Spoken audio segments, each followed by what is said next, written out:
huge section of monkey shoulder. Oh, I used no, not too big. Are we A pouring dram, already? basically a dram, an ounce. All right. Yep. So I happen to really like this bottle of scotch, and the reason I like it is because there are certain Scotch-based cocktails such as the Rusty Nail and the Rob Roy, and I think it goes superbly well with both. You also have the penicillin, but that usually is made with a peaty Scotch. Um, They're like a but Lafroig or something they'll use in there. They'll throw in. yeah, but because this is a malt Scotch blended malt instead of just a blended Scotch, it doesn't have any of that namby-pamby grain whiskey in there. So it's got a nice backbone to it. Compared to like the other blend that I do like, which is the Great King Street Artists blend, does have some grain whiskeys in there, and so it's got a super light kind of effervescent character. Not good for mixing, I find. But Monkey Shoulder, probably the best mixing Scotch that I found. It's sort of the um, Buffalo Trace of mixing, Scotches, I guess. Yeah. Well, plus when you look at what's going into it, there's 3 Speyside malts, some Mm-hmm. Glenfiddich, some Balvenie, which we'll get to later on, and the Kinlivy. So they're taking these 3 lovely already bourbon cask single malts and bring them together. So that's that sweetness and to your right, if any cocktail, it's gonna be a really good base. I think that the monkey shoulder is a great example of why you can't be hoity-toity with whiskey. It's so good. It's it's a blended scotch, Yeah. but it's so good. It's And so maybe it's not a single malt. Maybe it's not, I don't know, legacy of 7,000 years from the beginnings of whiskey as it was known by man. But it's such a good dram. it's nice, And man. I'm really excited. I just added this to my collection. But we're drinking the original way to drink Scotch because, as we knew from previous episodes of our podcast, single malt drinking is fairly recent in terms of the history of whiskey drinking. So Exactly. we're I'd kicking like it to old cheers school. you, gentlemen. Yeah, Because I here's think the you're first both one. wonderful. Yeah. Cheers. We're kicking it Slange, old school guys. this week. I'm trying a blether. Yeah, no, but it's good. I think this is a really good one to whet our appetite as we go up into Speyside. Obviously, the region that's got the most distilleries from there. Traditionally, it's not really the one where they'll be adding a lot of peat to anything. It's more just a straightforward barley in the bourbon casks nowadays. But traditionally, it was sherry casks for many years. But we know it more today for a lot of the bourbon cask ones that are coming from there. Other than the big ones like Macallan, the Balvenies, there's a lot of the big whiskey distilleries there doing like like the sherry cask is the base of it. But what would be really interesting if we're going to do this is why don't we kind of wander around Speyside? Well, wander around the Balvenie and Macallan and actually try what happens when we're layering in on top the different casks. So like we've got a bourbon. So this is nice, sets us up what a bourbon baseline is, and then we could go and pick one of the casks, a sherry, maybe a port, the rum cask for the Caribbean, from that side there. And what else? Have I missed anything else out? I don't think so. Sherry, bourbon, sherry, port, rum. Yeah, Rum. that'd be good. And the Macallan's the sherry. Yep, absolutely. And So if I'm not mistaken, Speyside has the most distilleries in a geographic capital, like anywhere. Like it's like hundreds of thousands. No, obviously not. I'm exaggerating, but why is that? Why? There's about 60 distilleries there. Well, it's more if you think about what it's got easy access to. It's got easy access to barley, like that, so there's good farmland around there. It's got lots of fresh Scottish spring water, which they're going to need for it. And it was kind of tucked away. Now, like a lot of the ones like Glenfiddich or Glenlivet, the word Glen now meaning valley, there's a lot of hidden valleys there. And when the taxman was busy trying to search out all of his money, he had to go up and find all the bootleggers that were up in the different valleys up there in the glens to actually find them to get it. So it was a kind of tucked away part of the country, if we're rolling it back a couple of 100 years, when they were starting to tax everything. And so a bit like if you go into Kentucky and they're doing the moonshine and they're hiding them in the forests and things, you'd have a similar thing like this up in Scotland. But this particular area now, it's got about 60 odd distilleries there today, so it's amazing the number of distilleries, and they're all basically one every couple of miles. and several of them are actually within a mile of each other. It's that close there. But anyway, enough of the geographic one. Which one do So you want to start with? one more note about the Monkey Shoulder. You said this is all bourbon barrels, right? No. Yeah, the bourbon barrel. So really, you were starting that like baseline with some like vanilla flavors, and that's why it's so nice and approachable when you're doing a lot of that. It is. It's super approachable. It doesn't have anything that people would consider an exotic flavor like a port, as we'll see, has a sort of wininess that people may or may not be attracted to. Yeah. Whereas this is just a very good, solid, approachable, I feel, dram of whiskey. I mean, if we want, actually, we could know it should start with, I wonder, in order. Do we actually start with a bourbon cask? We could go and get the Balvenie bourbon cask one. I say we start there since I think that'll give us a good baseline, right, to move out from. Yeah, because that's traditionally nowadays what everybody's like bourbon ones. And so you also said that in general, traditionally, sherry casks came first before they started using bourbon. Is that right? Was that in relation to Speyside in particular, or was that just to the country? Because the okay, sherry, whole country. Got it. if you roll it back a couple hundred years, sherry was the society drink at the time. Bourbon wasn't even born, and so there was a lot of sherry was coming into Scotland, into the ports, and they had all these barrels left, and some smart person wanted to reuse these barrels to store some of the whiskey. So they got the fire out, they got the alcohol out of it, then we're storing the whiskey they'd made in the charred barrels, and so suddenly you had this like sherry one, and they were leaving it, and they were suddenly discovering when you leave it for a while, it starts to impart some of the flavors that come out of the woods. And then as we've discussed, the bourbon barrels are really just something from the 50s and 60s. Yeah. When there was an expanse of lots of bourbon barrels available, and they were cheaper than the sherry barrels, and they were kind of saying, well, let's bring them over to Scotland and see. That's the first job. One is spend less money, right? Job two is how does it make it taste? It's like, well, it's Scotch. It's fine. The Scotch will be fine. So one thing you note right away, this very well could be from a cask that was also used to make Monkey Shoulder, right? Although we don't have an age statement on the Monkey Shoulder, right? So it could be some fairly young whiskeys in here. Correct. Probably the whiskies will be maybe 3 to 5 years old. We're putting the Monkey Shoulder. Which makes me super surprised given how mellow and approachable, because a lot of young whiskeys typically run very hot. They don't have a lot of personality to them because they haven't been exposed to the cask as long. Well, they don't give the statement, so maybe with that not being an age, I mean, maybe it is a minimum 6 or 7 years, but they'll usually always default and say 3. Let me see, does it say on the Monkey Shoulder? No, it doesn't say that. Well, you know, the Glenmorangie Signet also is no age statement, and yet it is one of the most spectacular bottles that I had. Yeah. Chance, do you have a Signet? I do.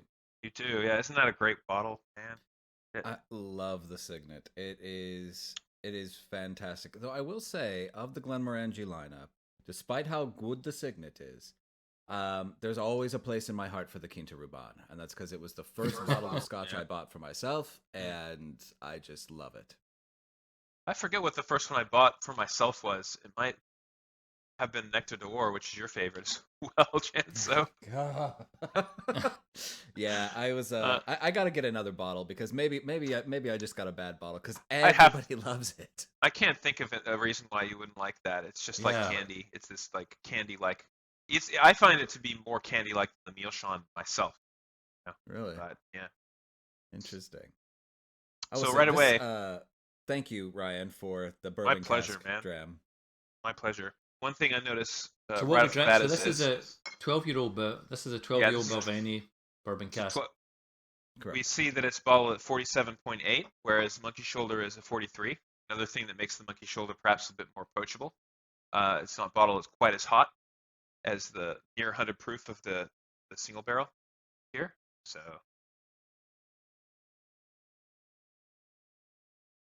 it's just a good basic Scotch. I find this to be not harsh so much as you can really taste that 47% that it's bottled at, you know? Because a lot of these other ones that we're going to be looking at today are actually bottled probably 43s and 40s and at 43 for the Macallan 12 43, Caribbean Cask 43, Balvenie Portwood also 43. So it's probably because it's a single barrel. It's probably the single barrel that I've kind of left it there, that 47, 48. So I don't know about you guys, but I am getting like maybe a vanilla bean. well, I'm gonna use this handy dandy water dropper that Chance got me, and I'm gonna just open this little fellow up a bit with some drops of water, see if I can make this about 43 as well. You know? Or just to see if you're at that. Oh, when you so Chance, if you have your dropper with you, put like 5 or 6 drops in there, and then the vanilla is gonna hit you, punch you in the face on the nose. I'm going to do the same. I actually have a Balvenie dropper. I'm name dropping here now. It's Nice. I did not bring my dropper today. I will make sure to bring it next week. yeah, but yeah, if you take that carafe and just put in like Mm. just a tiny drizzle of water, the Well, that's vanilla delicious. is just gonna kick you in the teeth. It's gonna That's delicious. the vanilla, as they say in the Scotch industry, is gonna curb stomp you. Curb stomp, yeah. Yeah. Oh, that's great, man. This overwhelming vanilla-ness here. Oh yeah, big wafts of it. Particularly when you just adding that. That was a great idea to Right? that down. I didn't think it would do as much as it actually I'm did. gonna. It still feels a bit hotter than the monkey shoulder, even with a little bit of water. So No, it does. I'm gonna ruin it. I'm gonna ruin it further and I think it's just robust. put some more water in there. That's one of my favorite things about whiskey is that you get the different flavors though. Like by opening it up, it's a totally different drink. So I read something in the New York Times several years ago that the same phenomena happens with coffee. Is that the more water you add to coffee, the more dilute the coffee is. The same way it opens up the same way that Scotch does. Um, Hmm. and I assume it's for the same reason. I'm gonna see if I can find that article real quick. Probably the same reason. Like with the chemical reaction that's happening, it's opening up the esters. You've got it, and that's why you don't want it chilled. You don't want it like chilled, like ice Yeah. cubes in there. You just want it at room temperature when we're having it, so you can just let the aromas come out, and then they'll just gather, as we see at the top of the glass. So you're just seeing the flavor intensity. The water acts as a bit of a catalyst for just opening it up, so you can have the smells. Which in whiskey, now we do it all the time to open up and get some of the aromas coming out, particularly from the barrels. So this is bourbon. This is good. The bourbon being like a baseline Absolutely. from there. So we'll kind of keep us edging forward here. Well, I still got a bit of. I'll just down this real quick. Yeah, that's it. Professionally done. So we go. So bourbon, and then from there, we could. I was thinking we go like the sherry cask after the bourbon. I mean, it's a classic, and for that one, I was actually just it's like it's a baseline. We'll do like with Macallan 12. Yeah. I think that's a good idea, especially because when we did our sherry cask one, you were talking about how McKellen's kind of the base for sherry, and you kind of move out from there. I think that's good. So, unlike the other bottles, so this bottle and the Balvenie are going to be exclusively aged in that sherry or bourbon cask, whereas the other two we're going to find the Caribbean cask and Portwood. These guys are finished. They're probably aged in bourbon and they're finished in their respective rum or port casks, port pipes. The sherry just hits you right in the nose. And Gary, I remember the first whiskey tasting class that you gave me when one of the first times I met you. You said that the Macallan 12 was like a leather saddle or something, or a leather belt. Yeah, horse leather that's saddle. I just imagine Yeah. taking a brand new leather belt. It's always hit me as being that some of those smells that are coming up and just on the nose, like a brand new leather belt. Yeah, that's what's stuck with me ever since I've every time I've smelled Macallan 12, it's just that kind of leatheriness. Like even though I don't smoke, you kind of want a cigar in your hand when you're sitting in an old high-backed chair and there's like leather-bound books all around you or something like that. Yeah. Exactly. That's the image of what you conjure with of it. I mean, a lot of times it's going to be the sherry, so people will be saying to you like fruit cakes, and that's the type of fruity notes that you're getting. But I always get the leather's on the first one. But yeah, to me, it's more of savory. Like I always think that bourbon has a lot of sweetness, and then sherry tends to be more savory to me. Yeah. And then port swings back to the sweet again, right? Like a dried fruit. So it's not got the sweetness. It's dried off a little bit, and it's a little bit of meatiness, and in the UK you have those like Christmas mince pies. And it's like there's no actual any meat in it, but it's like the dried fruits that they're putting together. It's smelling. So you get a lot of that, and then just on the tongue, it's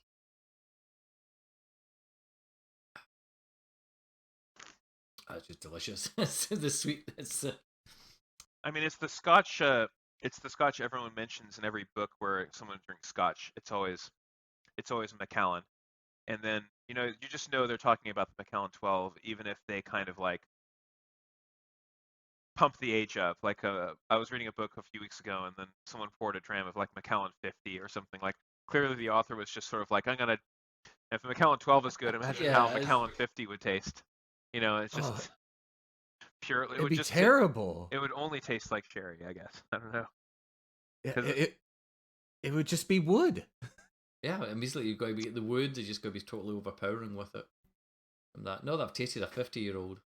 That'd be the. Even if we're having like the 25-year-old already, the wood has got a lot. I think the sweet spot with Macallan is like the 18. And the 18's that a nice spot because it's before it really starts to do a lot with the wood. Yeah.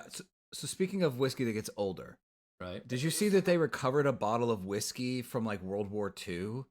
In or like something, it was like a wreck they found off the coast of somewhere, and they found a bottle, and you couldn't drink it anymore. Yeah. But I'm amused by the idea that whiskey, as it gets older and older and older, is definitely going to be better and better and better and better. Because after what, like 30, 35 years, like it's just going to taste like wood. Yeah, the woods are going to come through it. Yeah. Gary, didn't you have that bottle of Scotch that was inspired by that Scotch that was found from like the Shackleton expedition in like the 1800s or something? Yeah, they found a case of the Shackleton whiskey that they had taken, and they did the replica of it. And it was frozen too, so it was fine, right? It was in the Arctic or whatever, right? Yeah. So it was like preserved. Yeah, amazing. The McKinley. It's the McKinley single malt whiskey. Yeah, I'd drink it. I've got a bottle of the replica Macallan 1874. It's sort of like it brings up the question. It's sort of like you find like a whiskey or something, in the Arctic from some dead expedition. You're like, yeah, I'd drink that. It's like if they've dug up like a whole woolly mammoth, and like you can't tell me that the people who dig that shit up, they're not like, yeah, I'd barbecue it. I would cook it up. It's just, to be like one of the few people who like alive who ate a woolly mammoth, in the modern day, or like the people who, Yeah, but can you imagine the guys that tasted that one? They tasted that whiskey. The ones that tasted that whiskey, somebody must have had a little taste of it. I mean, they basically did the chemical makeup of it, but it'd been totally preserved because it'd been just sitting in the ice for over 100 years. And the biggest one I liked about it is it was made with pre-nuclear water, because all water after the 40s, all the water in the world is slightly irradiated. It's just part of our life. We've done that to the planet.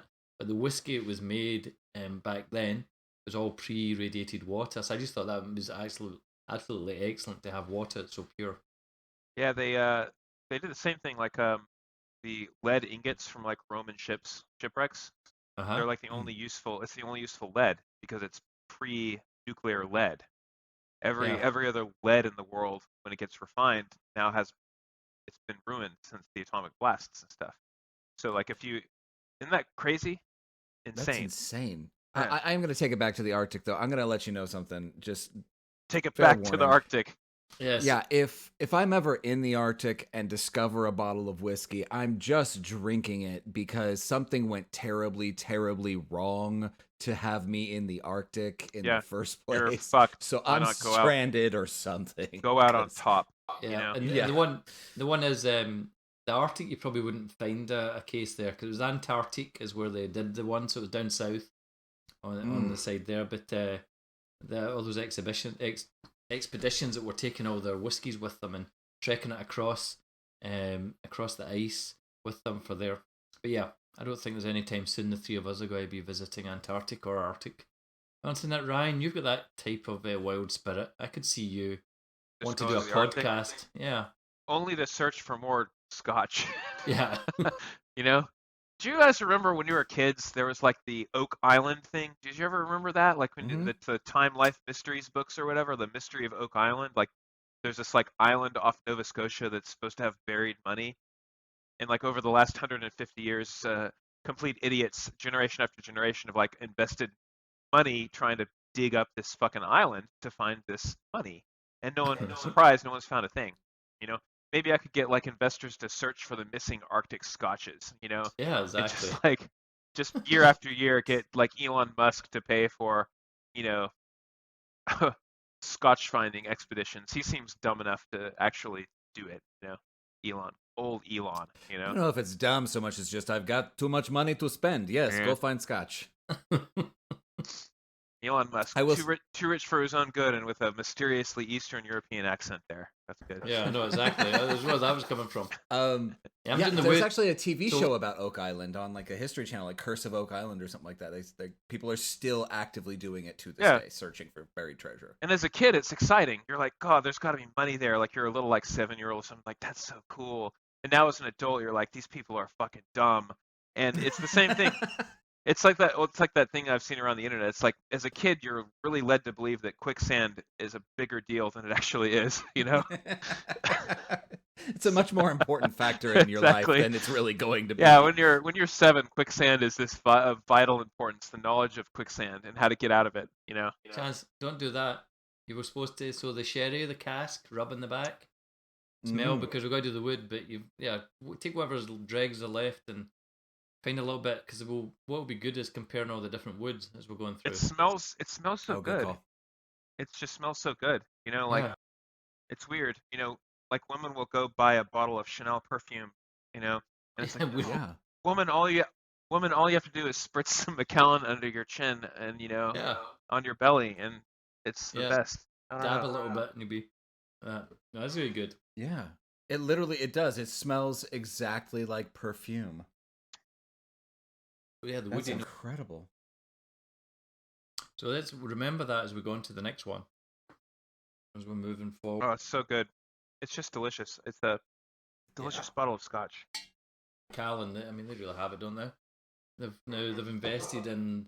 Now they're basically making the sherry just to have the casks, and they're not that they're throwing it away, but the sherry is like a byproduct of creating the casks for Macallan. So is it good sherry, or is it like bad sherry? Oh, well, the Macallan are making this a very high grade sherry they're doing with it. Now a lot of it that one is more on the sweeter side of them, so they might like take it to put use it in cooking, but that doesn't mean it's a cooking sherry, but it's a high level one, and definitely you can buy. Interesting. So it's not necessarily a drinking sherry that. Well, yeah, no, I mean it's going to be both. Depends on how they're taking it, they're making it. Because now sherry just been a fortified. Yeah. Fortified like the wines, and so when they're finished with it, they'll have different things they're going to use with it. But ironically, it's the secondary product where traditionally it was the first. But Macallan have got this down to such an art that for them they're doing it so they can get the barrels conditioned the way they want them. Interesting. So do they own the sherry producers, or is it like a symbiotic relationship? I think it's got to be, right? Because like just the sheer number of barrels that are going to be needed by Macallan, Well, there can't be that many barrels of sherry needed. How much because we just sherry? don't drink How much sherry do you drink? I drink none. I drink Yeah. zero. I drink 0 glasses of sherry per year. Like, where are all these sherry drinkers? Like, are they making the sherry and just like dumping it into the bay or something? This is a conspiracy. man. I think we should get to the bottom of this. Yeah, I agree because those know? barrels of sherry should definitely be poured out into a jug and given to me. My point is there's only so many grandmas in the world, and that means there's only so much sherry that's actually being drank. Maybe we need to do that. We'll need to come back to this point, and maybe we'll do some sherry tasting. We'll have a discussion about the different flavors because there's about 2 or 3 different sherry flavors, and we can go and actually see which ones they're using for it. Yeah, grandma's nicotine-stained fingers grasping a glass of sherry as she rasps at you. Come give grandma a hug. Yeah, with the cigarette like on the 3rd finger so that she can pinch your Yeah, cheek. a Pall Mall. Or a parliament, not to be confused with a Glendronach parliament, but like a parliament. Yeah. Let's move on in the interest of time. Okay. I think we'll go Portwood. And Yeah, I think I we're got- giving ourselves a treat. And so thanks to Ryan, it's a bit of a treat we're going to be having because we're having like the 21-year-old Portwood. Yeah. It's going to be really interesting. So This- Ryan, you were saying in this one, it's I wonder how many years in the 21 they're putting in the port. That's what I always wonder when I see these casks maturing. Yeah, because it doesn't say the years, but you'd think it'd be at least It two, says two or three. it says a further few months of maturation on the bottle. It says, so they're not putting on airs of having aged this only in port. Yeah. Now you recall one of the first times we discussed, I think it was pre-podcast Dram and Leather. I did have a Long Row Red, which is aged 9 years exclusively in port. It's also peated, and so it has a overwhelming port character. This has just enough port character to it. Okay, so let's try this 21. Oh, Oh, that's lovely. oh, it is lovely. It's I like can't even say. sultana. I'm getting like sultanas and raisins and that are Yeah. Yeah, just it's like they're starting to ripen. it's like I said. Port swings back over to the sweetness, but whereas bourbon has this honey or honeysuckle or vanilla-y sweetness to it, when I think port, I think it's got this fruitiness to it. This is really It interesting. smells like a Chardonnay in there, even. So I This- guess a red wine, if you which do makes the sense because it's a port. if you do the wrist test, this just has this wonderful aroma to it, and there's the wood is not at the forefront of it either, even though this is a 21-year Scotch. And so I'm thinking that Oh yeah, that's that's marvelous. yeah, another one, another good gentleman's perfume. Like ladies could just like rub some of this behind their ears. Behind the ear, yeah. Yep. Drive The ear, the and you, drive the fellas You le- crazy, can you imagine you're leaning in and that's your smell? That'd be interesting. Yeah. I need to try that with my wife. I'd be interested for sure. Yeah, you need to try it with your wife. I'm gonna do that. I'm gonna be like, now listen here. I know this is gonna sound crazy, but I've got a bottle of scotch. Come here. Just throw out her perfume and fill her aromatizer with what is it? Atomizer, the thing with the bulb you squeeze. What is that called? Yeah. The atomizer, right? Just fill this That'd with be scotch. a funny prank. She bought me a body soap, like a body wash thing, that is scented of bourbon, and I haven't used it yet. She's sending you a pretty clear message, man. I don't know. I mean, that's Yeah. awesome. I guess the Yeah, I'm next pretty episode is excited. going to be on bourbon, and we'll find the best one to spread on your body. Yeah. Yeah, that woody smell. Which bourbon is best for body shots? There you go. Yeah. Oh, that's lovely. God, this Portwood is Oh, amazing. this Portwood is this is good. This is my dad's favorite Done a good Scotch. job. Yeah. Except for with the exception of the Scapa 16, which is no longer made. This is my dad's favorite bottle of Scotch. There's a very short list of ones I like better, of which the Glendronach 21 is one of them. So Oh, that's absolutely Man. good. So it's really interesting. We're doing the bourbon, and we're kind of getting like the big vanilla pod type flavors. We did the sherry, and it was really interesting. We were like, no, the smells of it was more like leather, but there was a meaty, not so much sweet, but like a dry sweetness or something, or dried fruitness. But this port is really the fruits are just like, you can see it's luscious. There's luscious raisins and sultanas. I'm getting starting to dry a little bit. again, we assume that it's a bourbon cask. They aged it 20 years and 3 months or whatever, and this is like 9 months in a port cask or something. Yeah, and they're putting something into. Whatever that's something. whatever they're doing, they that's- perfected it. Yeah. Yeah, and I mean that's something of itself. I mean, so much character being given just by such a short period of time in another cask is really. I mean, it's something to be said, if nothing else. I think when you have that, again, to go back to the Long Row Red, which is aged I think 9 years again, and purely in port pipes, it gets that astringency that you get with a lot of red wines, whereas this maybe has gotten just the fruity characteristics of that port. Yeah, this is more. Yeah, it's gentler. It's not. Yeah. Yeah, but it's just a good example in Speyside when you think about all the woods, how they're layering them on top of each other to really make it interesting. Because as I said, there's not a lot of peat they're going to be using to try and give that dimension to it. It's not got like any of the saltiness that we're getting from the sea, any brininess from that. So it's really inland a little bit. It's really just getting the richness coming from Scotland there. It just makes my heart warm. So I'm noticing, Chance, your bottle is like, no, like it's the grave bottle. You've just got the last dregs there, the last drop. This will be my last dram, from the Caribbean cask.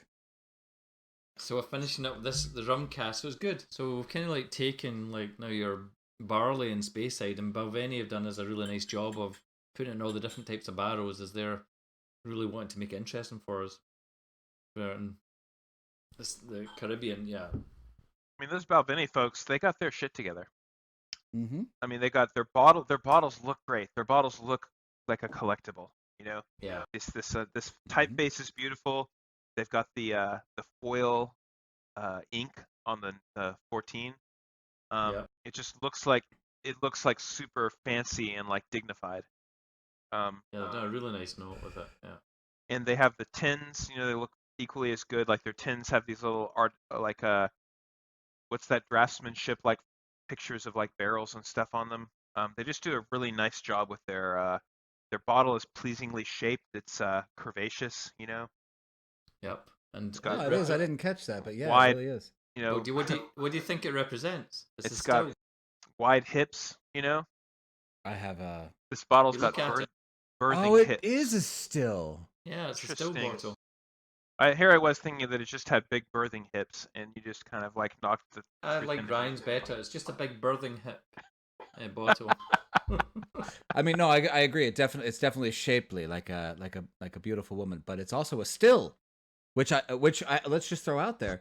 There's got to be some similarities there too. In the word of Sir Mix-a-Lot, it's little in the middle, but it's got much back. This bottle, look, Balvey got back. Yeah. Sir Mix-a-Lot, a globally renowned Scotch expert. Yeah. So what are you getting? So what he's getting in the nose with this one? I mean, it gives you notes and that, but plantains. it's just after the last two, this is a totally different direction. I mean, but we know that bourbon is corn. Yeah, so we're going to be getting. We know that. I mean, the rum is probably in this case a molasses-based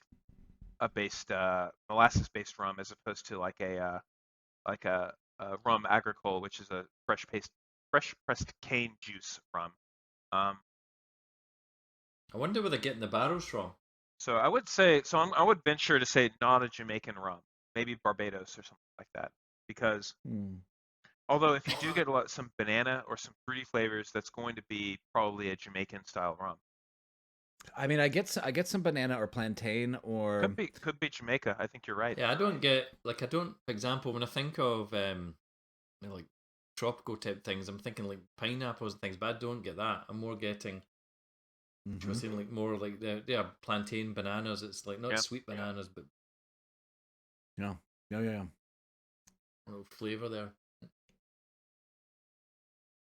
So pineapple, it's beautiful. Pineapple's a very acidic type. Yeah, and this doesn't fruit. have that. Yeah. What's it saying? Toffee, creamy toffee and fresh fruit notes. I'm getting tons of fresh fruit. So let's do a Google search. Does Google know? Yeah. Yeah, I'd love to know who they're getting their rum barrels from. I mean, obviously, Ryan, you're going to be much more knowledgeable about rum. It says the Caribbean, but no shit. They get the Caribbean rum. Tell me something I don't know. It's actually made by a small guy on a Caribbean island. It's just making rum for Balvenie. I resent that being on the fucking search page. Yeah, that's what it was actually put. Oh goodness. What I like about this Balvenie Caribbean cask is that it has such a similar character. To go all the way back to the beginning and hit this 12-year bourbon cask. I feel that the character is very similar between these two because they're both very sugary. One is corn, and the other is molasses, probably. I would assume a molasses-based rum.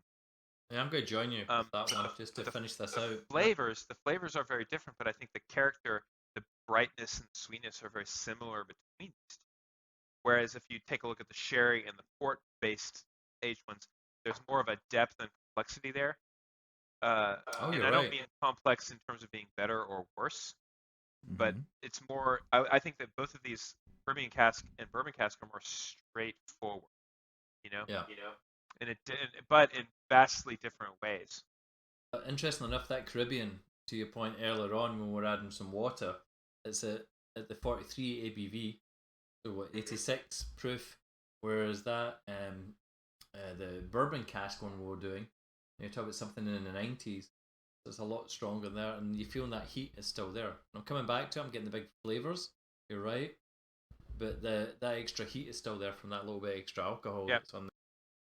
And if there's a fair comparison by watering down, I'm wondering, is it a flavour or is it the alcohol? I think there's just something in the casks that they're using when they've selected. I put a little bit of water in. So I'm gonna knee jerk and say, without trying this again, that when I did water down the Single Barrel 12, which was at 47.8, the flavor was not as pronounced as it is with this bottled at 43 Caribbean cask. I'm gonna put that out there. Yep, I would agree with you. That Caribbean cask it really adds a lot of nice flavors, and I think that it's super instructional to go to the Balvenie 12-year bourbon cask only, and to the 14-year Caribbean cask. Compare and contrast. Maybe try a bourbon, maybe try a rum. So I got the bourbon here. God, the perfume notes on that bourbon are insane. Gary, do we know what bourbon? This comes from? No, I don't. That'd be another one for us to. So someone on Reddit who toured Balvenie says that they use Jack Daniel's barrels for bourbon. So there we go. I don't know that can be right, because I know Glenmorangie uses Jack Daniel's barrels. I mean, there's a lot of Jack being. Oh yeah, it's Jack can get around. Yeah, Jack can get around. It gets around. Anyway, here let's cheers. Let's do our last cheers. Cheers, guys. Cheers, gentlemen. Cheers. Well, that completes the Gents' trip through Speyside. Next week, the journey continues through the Highlands. Thanks for joining us on A Dram and a Blether, and as always, please drink responsibly.